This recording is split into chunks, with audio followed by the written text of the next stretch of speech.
247 SR YouTube চ্যানেলে আপনাদের সবাইকে স্বাগত। আজ আমরা ICDS ওয়ার্কার এবং হেল্পার পদের জন্য পুষ্টি জনস্বাস্থ্য ও নারী বিষয়ের সেট 4 নিয়ে আলোচনা করব। প্রথম প্রশ্ন, 1 বছরের শিশুর দৈহিক আয়োডিনের চাহিদা কত? উত্তর, দৈনিক 4 মাইক্রোগ্রাম। পরবর্তী প্রশ্ন, 1 গ্রাম স্নেহ পদার্থ থেকে কত কিলো ক্যালোরি তাপ উৎপন্ন হয়? উত্তর, 9.5। পরবর্তী প্রশ্ন, ভারত সরকারের NNAP প্রকল্পে অ্যানিমিয়া আক্রান্তদের কী ট্যাবলেট দেওয়া হয়? উত্তর, ফেরাস সালফেট ট্যাবলেট। পরবর্তী প্রশ্ন, আমাদের দৈনিক খাদ্যের প্রায় কত শতাংশ শতকরা থাকে? উত্তর, 60 থেকে 80%। পরবর্তী প্রশ্ন, রিকেট রোগ কোন কোন মৌলের অভাবে হয়? উত্তর, ক্যালসিয়াম ও ফসফরাসের অভাবে। পরবর্তী প্রশ্ন, দেহ ওজনের শতকরা কত ভাগ হলো জল? উত্তর, 60 ভাগ। নিউ ICDS ওয়ার্কার এবং হেল্পারের ব্যাচ শুরু হয়ে গেছে। অতি সত্বর যোগাযোগ করুন 8101451838 এই নাম্বারে হোয়াটসঅ্যাপ করে। Seat limited. পরবর্তী প্রশ্ন, গলগণ্ডের প্রধান কারণ কি? উত্তর, দৈনিক খাদ্যে আয়োডিনের অভাব। পরবর্তী প্রশ্ন, দেহের ওজন শতকরায় কত ভাগ হলো জল? উত্তর, 60 ভাগ। পরবর্তী প্রশ্ন, ডায়াবেটিসের রোগীদের সুস্থভাবে বাঁচার উপায় কী কী?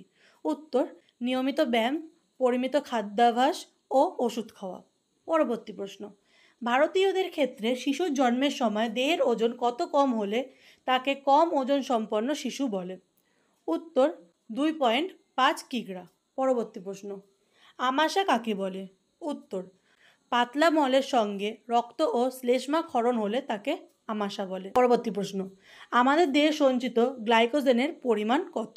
উত্তর, 500 থেকে 700 গ্রাম। পরবর্তী প্রশ্ন, রক্তে ইউরিক অ্যাসিডের পরিমাণ বৃদ্ধি পায় যে রোগের ফলে তার নাম কি?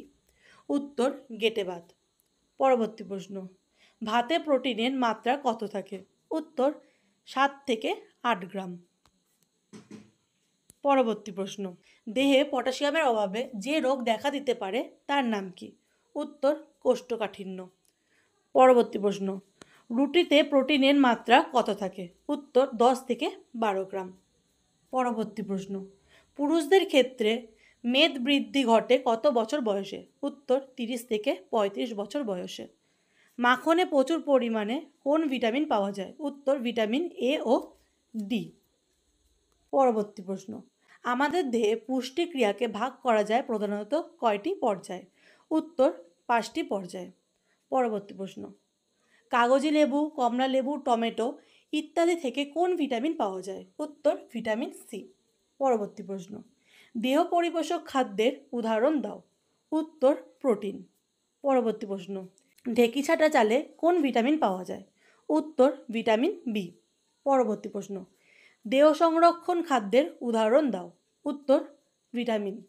পরবর্তী প্রশ্ন, কোন বিভাগের খাদ্য উপাদানগুলির প্রধান কাজ হলো দেহে তাপ উৎপন্ন করা? উত্তর, স্নেহ ও শর্করা জাতীয় খাদ্য। পরবর্তী প্রশ্ন, আমাদের শরীরে প্রায় কত ধরনের খনিজ পদার্থ আছে?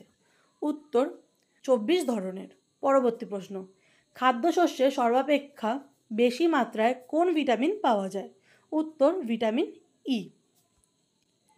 আপনাদের কাছে আমার অনুরোধ, চ্যানেলটিকে এখন যারা সাবস্ক্রাইব করেনি তারা দয়া করে চ্যানেলটিকে সাবস্ক্রাইব করে দিন এবং নিচে দেওয়া বেল আইকনটিতে ক্লিক করুন পরবর্তী সমস্ত আপডেট পাওয়ার জন্য। পরবর্তী প্রশ্ন, দৈনন্দিন চাহিদা শক্তির কত অংশ প্রোটিন থেকে উৎপন্ন হয়? উত্তর, 12 থেকে 13%। পরবর্তী প্রশ্ন, প্রাপ্তবয়স্কদের দৈহিক প্রতি কিলোগ্রাম দেহ ওজনের প্রয়োজনীয় প্রোটিনের পরিমাণ কত? উত্তর, 0.8 গ্রাম। আজকের শেষ প্রশ্ন, দেহের তাপমাত্রা নিয়ন্ত্রণের জন্য প্রয়োজনীয় বস্তু কী? উত্তর, খাদ্য।